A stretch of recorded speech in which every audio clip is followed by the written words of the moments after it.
Hey there, welcome to the Eurostep, a Milwaukee Bucks podcast, proudly a part of the Blue Wire Podcast Network and GSPN, and presented by our pals at Prize Picks. Big week on Prize Picks.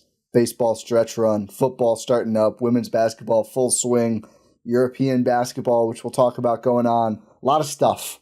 Tennis is hot right now, so download the app, use code Eurostep. Get $50 when you play 5 for the first time, win or lose. I'm Ty Windisch. They are Prize Picks, and I am joined by Rohan Katti, my esteemed co-host. Rohan, good morning. Happy Tuesday. I almost said Monday. Happy short week Tuesday, my friend. Yeah, it's a good short week. Hope everyone enjoyed their long weekend. It's going to be nice to have a nice 4-day week here, but we have Bucks news to talk about, Ty. Every time I feel like, there's going to be a lull, we're going to do our Composers Pod, they just hit us with some news. And we're like... And very, very good news. Very good news. And we're in training camp month. Like, there is just no offseason. I mean, we have Giannis playing games. August. We have Giannis playing games. That's going to go on for hopefully a little while longer still. And camp is starting in like a matter of weeks. So the hits don't stop. But the great news to your point, per Thanasis Antetokounmpo, who broke this, which I think is just great and I think is important, which we'll touch on. I'm back. He's coming back to the Bucks. And then ESPN's Shams Charania follows up later, significantly later, after the podcast account and the Bucks official Instagram account also shared this news. It's a guaranteed 1 year, $2.9 million deal, which is Vetman, to return to the Bucks. Let's cover the TA part first before we get to the second half of this shameless tweet. Exciting news. I mean, we've talked about this. Thanasis' presence was missed. They were for a while on a pretty big winning streak when he would attend games and sit courtside. That did not end up carrying through the season, but people within the Bucks, people outside of the Bucks, of course, Giannis himself, have talked about Thanasis' importance to like the team culture and vibe, and he's officially back. The Bucks contingent went out there to Cyprus and got the deal done. They got their guy.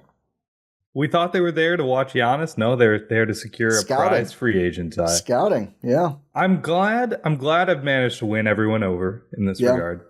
Maybe not Adam yet, but that's okay. That remains to be seen. Yeah, he's a tough nut to crack. That fella. It's great news. Like you mentioned, everyone around the Bucks on the team. They just mentioned how much Thanasis really, really brings to the team, how much the vibes they were missing when he has not been on the team for the last 2 seasons. And it's just really sucked. Really sucked. And now he's back. You can tell that when he is there, even when he's on the team, not on the team, he just brings a certain energy that really, really matters for both the entire team and Giannis specifically. And I think that's the most important part. He was only gone for 1 year. That's not true. That can't be true. 24-25. It felt like 3 years. I know. 24-25 he played, or he didn't play. 23-24 was his last Bucks season. So he was there for the first Dame year? He was there for the first Dame year. Oh, it felt like 4 years. I saw a video the Bucks posted of him dunking and Malik Beasley was on the bench. And I too was like, wait, really? Oh, yeah. Doesn't feel right. But only he 1 year. There. He was there for the first Dame year. And he's back, so very excited. Obviously, we've talked about the rotation is stacked. I think even with the hole at small forward, we're not really seeing playing time here for TA. Starting TA? But that's okay. But that's okay, Rohan. That is okay, because we know he contributes without playing regular minutes. He's going to bring some fire, and hopefully, we've talked about, too, the Bucks leaning into more of a defensive culture this year. Who better to get back on the bench to motivate the team defense than TA? Can't think of many better options. Is he the best 3 defender on the team? Is he? I mean, I'm going to say first year back from Achilles, fresh, hopefully not. Hopefully not. But it's genuinely a conversation. Like, who's a healthy TA or like Kuzma or Prince or Green, I guess, are your options there? I would say it's currently probably Taurean Prince. Yeah. Yeah, like a strictly a 3 defender. I would say it's Taurean Prince. But like, do you count, like, do you hold it against him that he just gets lost off the ball? It might be Kuz. a dire situation. It's a dire situation. It's a dire. Maybe there are minutes. No, I don't think so. We'll see. But yeah, Thanasis is back. So the second half of the tweet, unless you have anything else on TA. Well, we can talk about the roster implications of this a little bit. Yeah. Do you want to do that now or after? Let's do that after. Let's do it after. Yeah, we'll do it after. Picking up Shams' tweet. This also means after a summer of exploring options, Giannis is staying in Milwaukee to start the season. How generous of him. How generous of him to give us... Show your face in Milwaukee, Shams, a month and a half. A month and a half. He's going to hear... I'll meet you at that coffee shop again. He's going to hear about it when he does, inevitably. I think he's going to get chirped at. Listen, this is shameless. This has been shameless. We've talked about how this is shameless. And I think the most shameless part is the number one scoops man didn't actually report anything all summer about this situation. It was a report you could not prove to be true or false, which makes it absolutely useless. Zero journalism. He's thinking about it. He's thinking about it. Yeah, as someone who also does not practice journalism, this is rough. Like, I could report, and I made fun of this with the bad Amico. It was like the Bucks are considering trading for Anthony Simons was a report. I said, everyone listening, please go aggregate me on this one. They're considering trading for dozens of players right now. No, it wasn't even they You're right. They could consider. You're right. Because I was going to say, no, that sounds actually too strong. But I would say, aggregate this.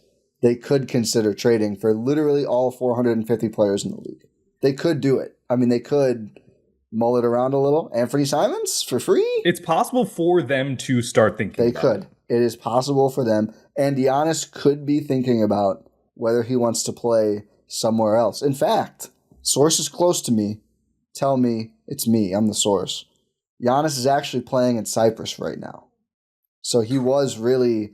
He's going so far as to play in other markets. That report. Oh, he's now playing in Cyprus today. We'll get there.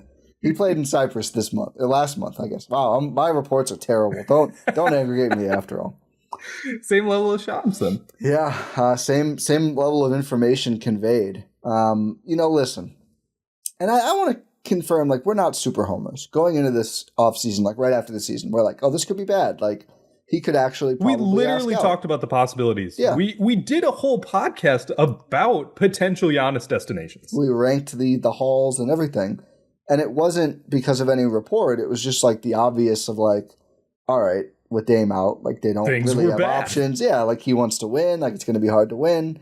But we weren't like he's for sure leaving because he's been the most loyal superstar in the league. I don't think you can compare it because anyone else you would put up, like if you say Kobe or Duncan or those guys won multiple rings. And like I think the pathway was much clearer. Multiple trades lined up. Tim Duncan was ready to go to the Magic. Yeah, Doc kind of messed that one up. I think Doc's learned from that. His recruiting is better, as we learned from the Gary Trent Sr. interview now.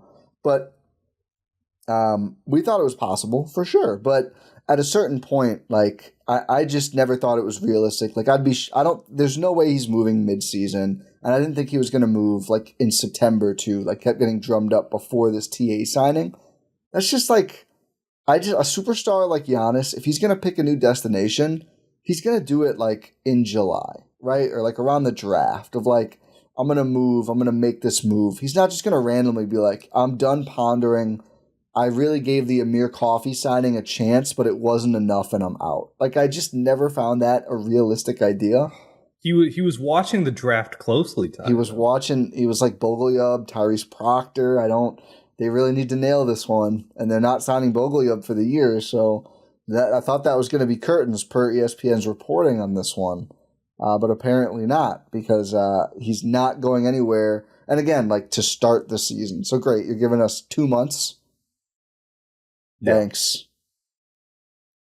Good job. It's nothing. It's absolutely nothing. It's been absolutely nothing. And I think this TA reported signing is just proof that he has nothing. No, he has nothing. This has been my point the whole time. Like maybe Giannis leaves, right? Like I've never said he's for sure not ever leaving. Like, I don't think he'll do it mid-season, but I've never said that. I don't think it's going to be and I think most of the time a major guy leaves, it's not like, oh, we think LeBron's going to go here. Or like, oh, Giannis is having meetings. No, if Giannis is going to leave, Giannis is probably going to tweet out like, thank you, Milwaukee, but I'm going on. Like, literally, I think that's how it would happen. Or like maybe it's like a random Chris Haynes, like the deal is done. There's no way it's going to be like between big three practice. But yeah, it's going to be like, Chris, can you take a break from shooting buckets with whoever? Javaris Crittenton, like I need this scoop to come out. But yeah, it's never going to be like a long drawn out thing. I don't think. Like this isn't how it would happen. The only instance where I've seen that actually happen is Kevin Durant in 2016. But nobody knew where he was going. No, but there was all the reported like, oh, this team is meeting him now. This team's meeting him now. Well, yeah, that's back when that happened. I feel like that doesn't even happen anymore. Yeah, but that's like the only time I can ever remember that happening. Like It doesn't. It's not a thing. True, and that was. I mean, again, he was a free agent. Yeah, that's the thing. Like, and I know Kevin Durant has now since been traded midseason, but past the point of being a top 2 player in the NBA, which Giannis is right now. Players like that aren't just going to be like, oh, I'm going to switch team midseason. Doesn't happen. You can look at league history. Does not happen. Luka, I guess the closest, but that was not on Luka. So I think that's an aberration. So yeah, he's not going anywhere, and we'll see next year. Like, this is the thing. Like, this is why I'm not like, oh, he's for sure never leaving, because Giannis does like to put the pressure on. I think it's very calculated by his part. Should. Yeah, I mean, I think if you become too complacent, like stuff like the Miles Turner thing just doesn't happen, and then maybe the org is like, oh, we will take a gap year.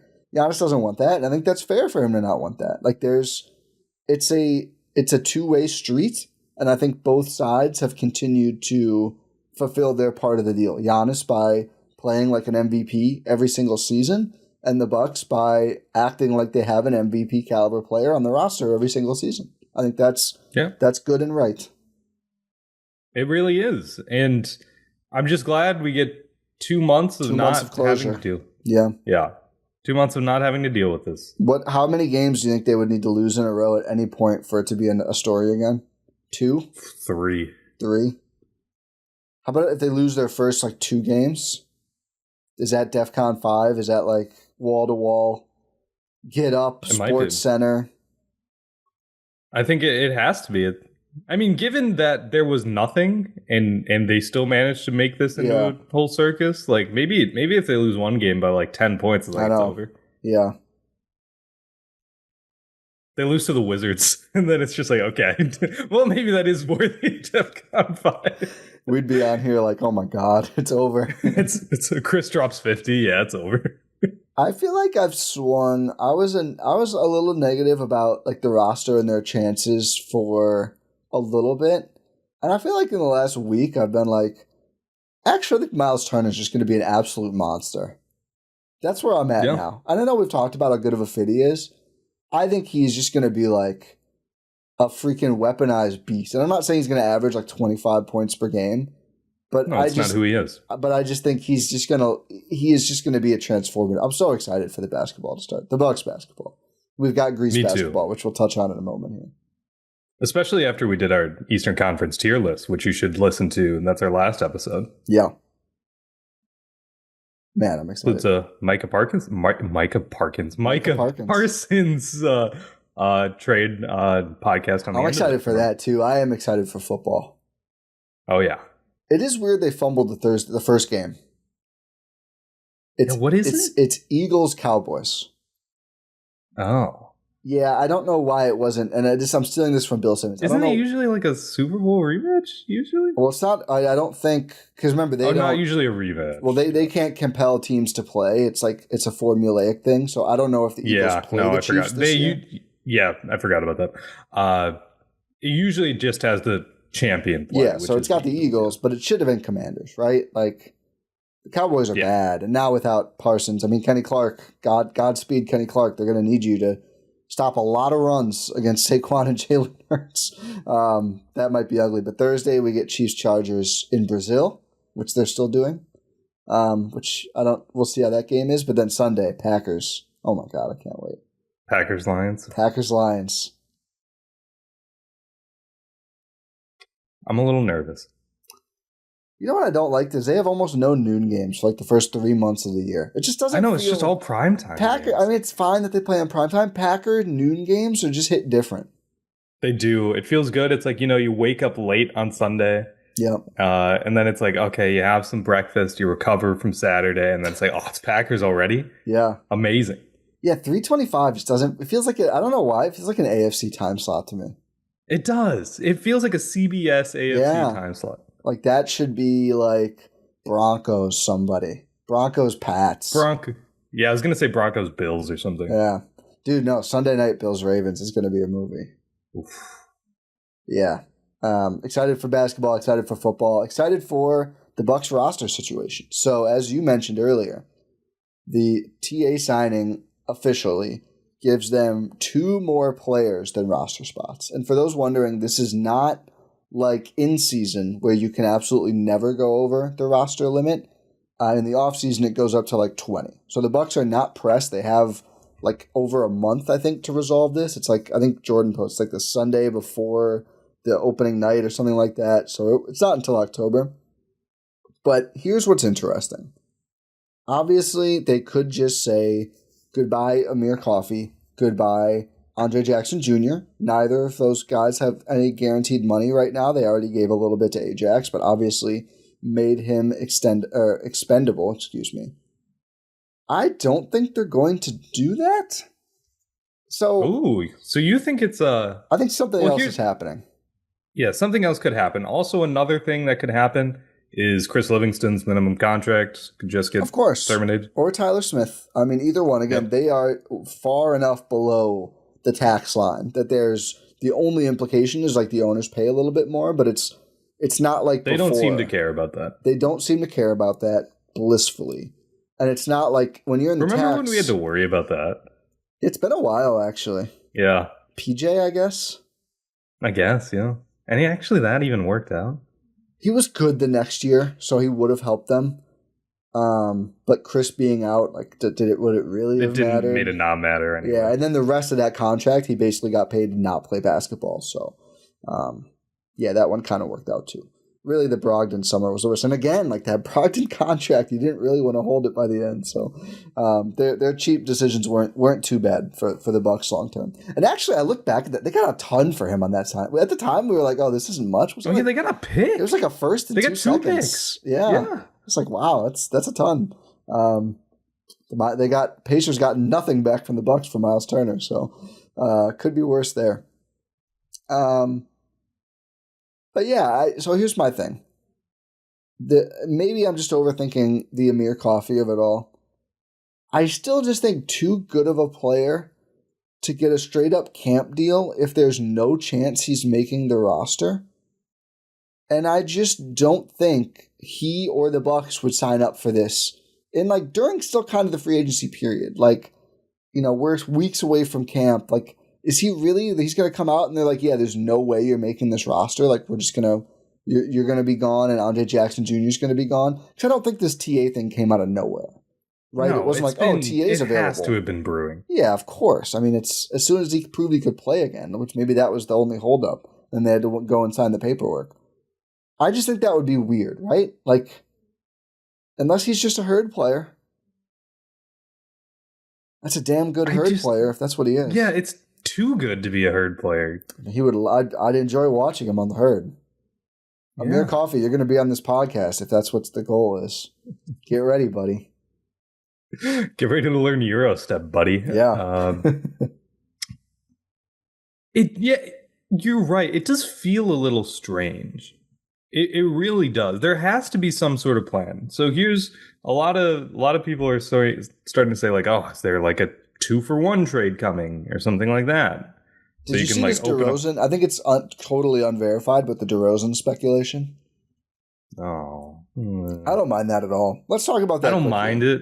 If it's Kuzma and what like one of Livingston or maybe I wouldn't want to do Tyler Smith, but I would do it for DeRozan. Like, I'm down. I think I'm okay with it. Yeah. Yeah. I'm not like over the moon about it, but it's like I'll tolerate it. And I think it'd be a nice fit. Yeah. I just wish you could do more with that. I think that sets you up to do more next offseason. Like, even though he's old, who do you think would have more trade value next summer? DeMar DeRozan or Kyle Kuzma? Maybe Kyle Kuzma? Kuzma's on the declining deal. And I argued about this in the Discord. And the trade value can only really go up. That is categorically false. I mean, realistically, his trade value. You sound like the guy at the casino who's like, I'm going to win the next hand. I've just lost 30 hands in a row, but I've got to win the next one. I don't think it's a positive for him that he was so bad that you feel like he couldn't be that bad again. I'm not saying it's good for him. I'm saying the trade value right now is not great. How many years does DeMar have left? I should look this up before I have this opinion. It feels like Kyle Kuzma has a chance here if he embraces a bench role and, learns how to be a shooter again. And a lot of ifs. Things could work out. And he could raise his trade value. How many years does DeRozan have left, Ty? It's one after this one, but it's partially guaranteed. Oh, that is a pretty valuable deal, then. $10 million guaranteed, $12 million if makes All-Star in 25 or 26, which I don't think he was an All-Star last year. He was not. $14 million if he guaranteed if he makes All-Star in both. Fully guaranteed if team makes 25 or 26 NBA Finals and player plays in at least 60 regular season games. So it's probably only $10 million guaranteed. So that opens a lot up. It's not a ton. No. So 24 mil this year, and then it would be 25-7, but it's not really, it seems like. Anyway. Yeah, listen, he's 36. He just turned 36 last month. He breaks the no old guys thing. I love DeMar, and I trust him more than Kuzma to help them this year. Yeah. I don't think it's a real rumor, but I do think it shows you though. I think they're still sniffing around stuff, and that's my thing with this whole roster crunch thing. I think they're sniffing around. And Giannis is still sniffing around too, Yeah, well, no, he's done for 2 months. Remember? Oh yeah, sorry. Done for 2 months. So he'll be sniffing again. Save your Shams. Late October, he'll start to sniff again. Yep. Crazy. So what do you think happened? Do you think they just cut someone? I think they just cut someone. Or trade him, I guess. Give away Tyler Smith. Or give away. Here's a Chris Livingston. CL. I don't know. Yeah. That's the one thing I keep coming back to is that CL deal, man. Yeah. It doesn't really mean anything. Like I said earlier, you can just cut him. They don't seem to care. Maybe they just want him to have some money, and they probably can't trade him. Oh, cool. So they have to cut him. Yeah. Recent signing, right? I'm not sure on that actually, but usually that's how it works. But because it's minimum, maybe they can. It might be tricky. But just like, why is that a guaranteed deal? Yeah, that's what I just keep coming back to. Maybe there's a clutch client on the way in. LeBron? No. That's the trade? It can't be LeBron. That trade does not work. He makes too much money. I wish, dude. If only we had more ball handling and a 3. Oh, here's LeBron. Okay. Kyle Kuzma and Damian Lillard's dead cap. Can you trade that? The Lakers are like, yeah, sure, why not? Can we have that, please? Is that possible? Can you? I wonder if you can. I know you can't. I know you can't. But like, imagine if they made a provision where you can trade dead cap. Yeah, I'm sure if there's one team the NBA would love to spring in to help get LeBron James, it's the Milwaukee Bucks. The MLB is really helping the Brewers, apparently. So yeah, thank God the 19 days thing is over. Okay, what was I going to say? Oh, I feel bad. I think this has gone mainstream, but I'm still watching the AJ Green thing. It's really unfortunate. Why hasn't that gotten done yet? I think you know why. I think I know why, Ty. AJ Green and Kuzma. It's a good trade package. I want to talk about this because I see a lot of like, I wouldn't trade him for anyone. Like, I wouldn't do him for Trey Murphy straight up. And it's like, okay, well, I mean, you might want to skip this part of the pod. Like, he is, I think has the ceiling of a elite role player. I don't know if I'd say he's fully there yet. I think the defense was a little too shaky last year, And if he's like an elite specialist, that is just a lower category of volume, right? Like, I think people got a little carried away with like Kyle Korver and Duncan Robinson in the past of like how valuable they are as players. But if you got someone who's like actually, that star-ish category and who fits in the lineup, I do see the vision because you obviously still have Trent start at the 2. And it would just make the roster make a lot of sense. I do not want to see AJ go. But yeah, I wouldn't even say more of a star-ish player because I don't think that's really the league anymore. But like more of an established like elite role player, or yeah, like more like a multi-tool player. You know, like someone who can like handle the ball and stuff like that. Like, can you? I'll use this old trope. Can you be an Aaron Nesmith? Can you be a guy? Would you trade AJ Green for Aaron Nesmith? Yes. Yeah, I would too. He's just a perfect fit. Yes. And I think AJ Green is one of the most perfect role player fits that Giannis has had in years. Yeah. He really is. But he's so like Nesmith. Perfect. Yes, that's the thing, right? And like more of a complete player, I'd say. Yeah. And like I love ball handling though. Friend of the pod, AJ Green. Love AJ Green. Yeah. But there's scenarios where it makes sense. Yeah, I agree with that. Wouldn't do it for DeRozan. About trading for him. I'm not like we need to get rid of AJ Green or anything. No. But if the right opportunity presents itself, you have to take advantage. I do think that's what they're looking at. I would not do this for DeRozan. I don't think I would for Malik Monk either. No. Barrett, I would really think about. I think about Barrett. I think about Trey Murphy. Yeah. I think about Chris. No, I wouldn't. I know. You also can't do it. You can't do it. Let him get bought out. Then you can do that. Who else would I do it for? Maybe it's only those two, realistically. It might be someone who comes out of absolute nowhere eventually. Franz Wagner. Yeah, I would obviously do that. I mean, I don't even like the fit, but I think you just pull the trigger on that one and figure it out later. They could use AJ Green, that is for sure. They could not use Kyle Kuzma, but they could use AJ Green. Yeah, Kyle Kuzma on the Magic is probably one of the worst fits I've ever seen. And I thought the Bucks were a bad fit. Yeah. You want to hear our thoughts on the Magic? Listen to the last pod. Yeah, exactly. We disagreed on them a little bit. We did. We disagreed a lot on our last two tier lists. Our last two pods are conference tier lists, by the way. Go listen to those if you want to hear me and Ty actually disagree for once. Well, do that. And then, speaking of Magic, the real magic is on the Prize Picks app, where you can get $50 when you play $5, win or lose, using code EuroStep when you play for the first time. So download the app today or use the links in our descriptions. And again, we talked about football coming back. Let me give you some examples of how you can get in on the action on Prize Picks.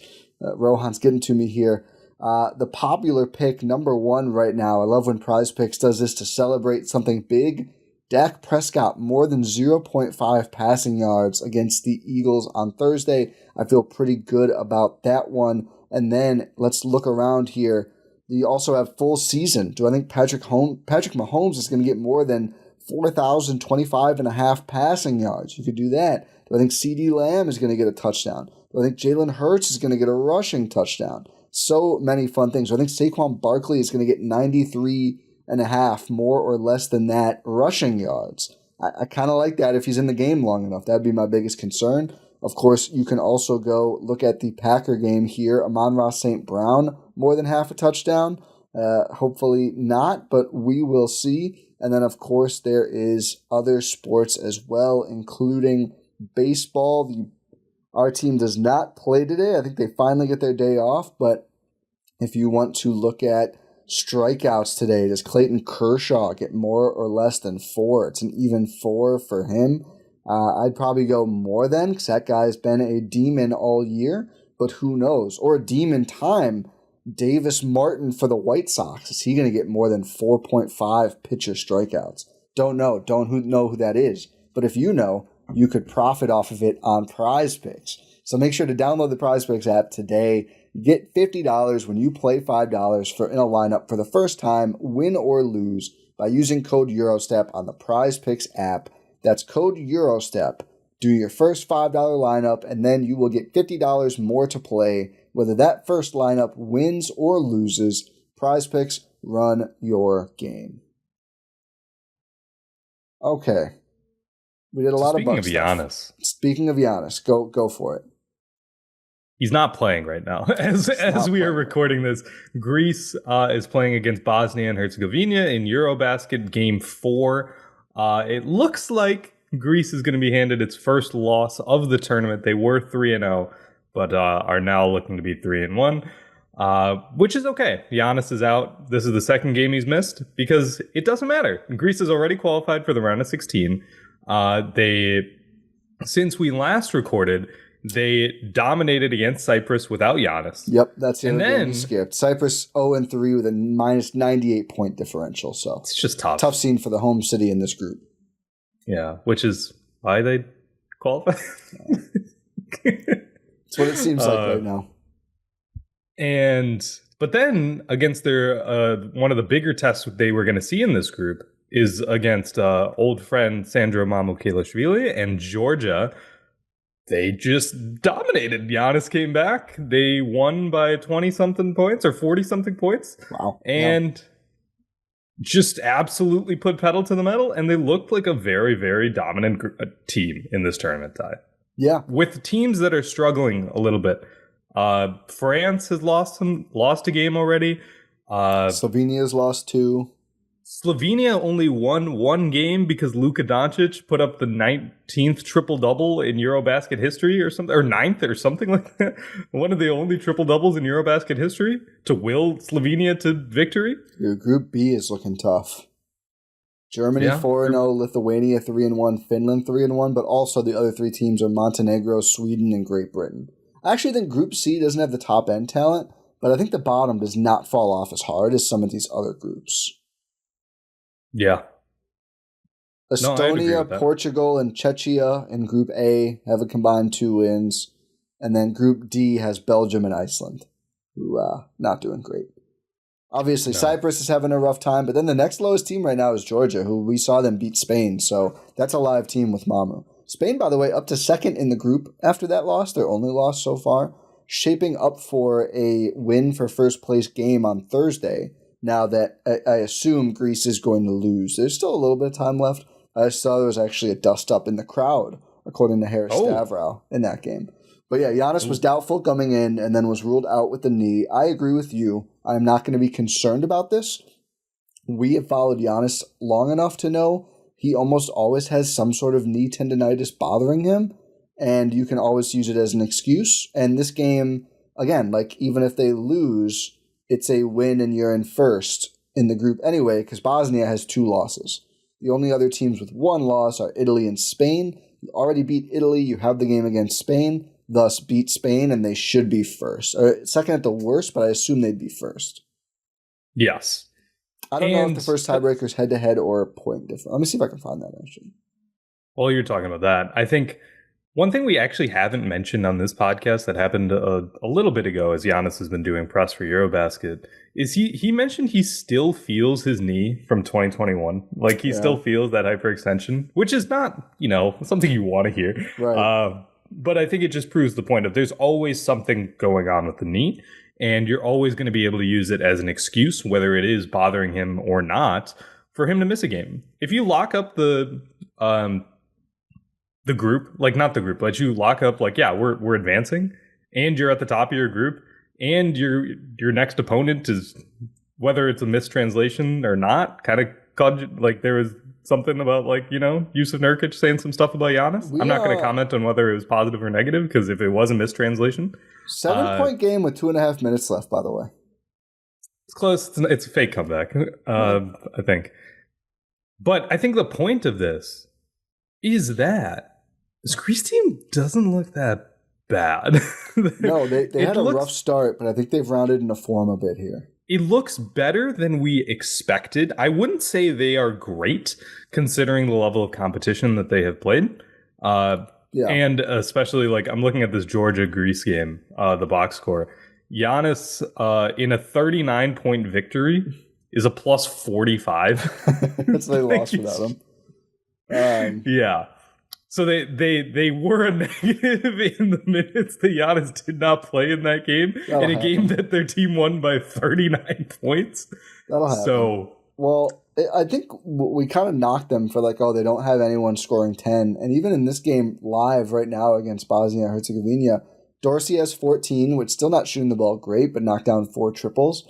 Nobody else has more than 10, but everyone, like, they have eight guys between 3 and then the 14. So maybe it's just more of a balanced kind of team environment. I know Papa Nicolau was fighting against an injury. He's a key player. Slukas is actually pretty cold, 2 for 9, but has gotten to the foul line and has 9 points.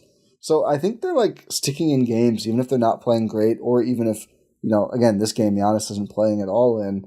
But I think it's really strong for them that they were able to get to a point where they could rest Giannis 2 games and still be in position to win their group against Spain on Thursday. Like, that's the best case. So one of the reasons I think he didn't play against Cyprus, it was a back-to-back. They were going to play Saturday and Sunday, so they just sat Giannis entirely, which I think is, always like to see that from the NBA perspective, to avoid a back-to-back on Giannis before the NBA season even starts. Especially because we've seen some injuries. I think Bogdan Bogdanovic is going to miss the rest of the year. Yeah. Is it torn? Something. It's like a translation thing, but it's seems like a pretty major hamstring. Oh my goodness. Yeah, maybe it's not torn. Maybe it's not torn. Maybe it's not torn. He's going to miss the rest of EuroBasket. I know that. Oh my God, that's a massive hit. That's most of the season, man. Yeah, this says torn on NBA. Yeah. Oh my goodness. Yeah. So out for remainder of EuroBasket at least. Or they're calling it a tear. Well, strain is like a mini tear, so I don't know. Yeah, that's what I mean. And I'm seeing ruptured from someone, so I don't know exactly what that could affect. Is he Clippers now? Yes. Could affect the Clippers. Will certainly affect Serbia, who's 4-0, and he is one of their best players. So that's something to watch. Their second best player. Yeah, that's something to watch going forward in this event as well. But yeah, I think good news for Greece, and hopefully we have a competitive game against Spain with Giannis on Thursday. I would imagine he'll play, and then we will see the first game in the next round will be, I don't know when.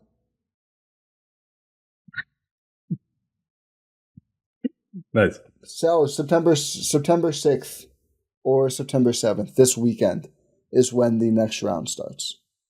Yes, that's the round of 16. So that's like the quarterfinals. Yeah, there's no term for it. What's the prefix? I don't think there is one. Oh, that's lame. No, it's round of 16, then quarter, then semi, then finals. Interesting. So you were saying, so if they finish first, the 1/8 finals. Yeah, the 1/8 finals. So if they finish first, they would play D4. Yes. And if they finish second, they would play D3. So currently, with still a lot of games to play, D4 is Slovenia and D3 is France. Yeah. So that's going to be big to see how that Slovenia much might be rather stuck play in Slovenia than France. But I think D3 could definitely end up being one of Israel-Poland as well. Yes. So Israel's been better in the tournament thus far. I don't know if I'd rather see them or Slovenia. I guess we'll see there. France just beat Slovenia 103-95. Oh no, that was Saturday. Anyway, Slovenia only is 1-2, but only has a -1 point differential, which seems fake. I mean, like this could legitimately be Thanasis' moment, like guarding Luka. Like, oh my goodness! Could swing the tournament. Can you imagine? It's a really hard draw to start. That's for sure. That would be such an iconic moment. It would be. It's like just re-signed with the Bucks and then go out there and be a Luka stopper, post Achilles. That's what I need to see, Ty. What are you intently looking at? I'm seeing who they would next play. I think it reseeds. No, it says winner of 55-50. So this is so complicated. It depends where they end up. I think we would be able. I think we'd know right away. Anyway, that's EuroBasket though. Giannis playing for Greece, also playing for the Milwaukee Bucks. Great news. Same for Thanasis. So I was right when I said Thanasis news was Bucks news. We just didn't know it yet. That is true. Newest member of the Milwaukee Bucks, and also we didn't talk about this. This kind of got lost in the shuffle. I mean, he is going to make the roster, right? Yeah, it's fully guaranteed. I mean, they signed him. So was Chris Livingston. Yeah, and we were just talking about him getting cut. Yeah, I mean, you think the guy who signs last is in the best position, right? Yeah. Like, you think they're going to cut TA? Sign him and cut him immediately? We just wanted to give TA $2.9 million. Actually, that's a pretty baller move. Here's $3 million. That is kind of sick. I'll take that. Hey, Bucks and Jon Horst, if you want to pull that move on me, blindside me with a cut. I'd be so scared. Dude, imagine if they made us pull up to camp, though. Would it be worth about $3 million? For us, it would be less because we don't have as many NBA years. To just get probably all of our ligaments torn immediately trying to keep up with NBA basketball. Yes. Plus the content we just streamed. Oh my God. I don't know. I'd have to consider. I might need more than Vetmin. I'll take Vetmin. Jon Horst, if you're listening. I'm negotiating. Yeah. Milt Newton, if you're listening, I'll take a Vetmin. You can pay me less under the table. Deal. Yeah. I'll donate half to the Bucks Community Foundation. Yeah, absolutely. Rinse it. Rinse, repeat. And then we'll do it with you too. But yeah, interesting and very happy to see TA back. Great addition. Happy to see Greece doing well. Things are looking up for the Bucks, Ty. Things are really looking up. And like you mentioned, we're now in the month of training camp. EuroBasket is going to continue. We'll have you covered for all things Milwaukee Bucks as we start to round out the offseason and get ready for real NBA basketball coming back, which is just crazy. But we'll say thank you for listening to this episode of the Eurostep here on Blue Wire and GSPN, presented by our amazing, wonderful friends over at Prize Picks. Check out all of the links in the description to use code Eurostep. Well, I can't even talk. But yeah, check out all of our links at gspn.info. Subscribe wherever you're listening to or watching this podcast. That's your podcast platform of choice, or YouTube. Pod Random. And we'll talk to you next time.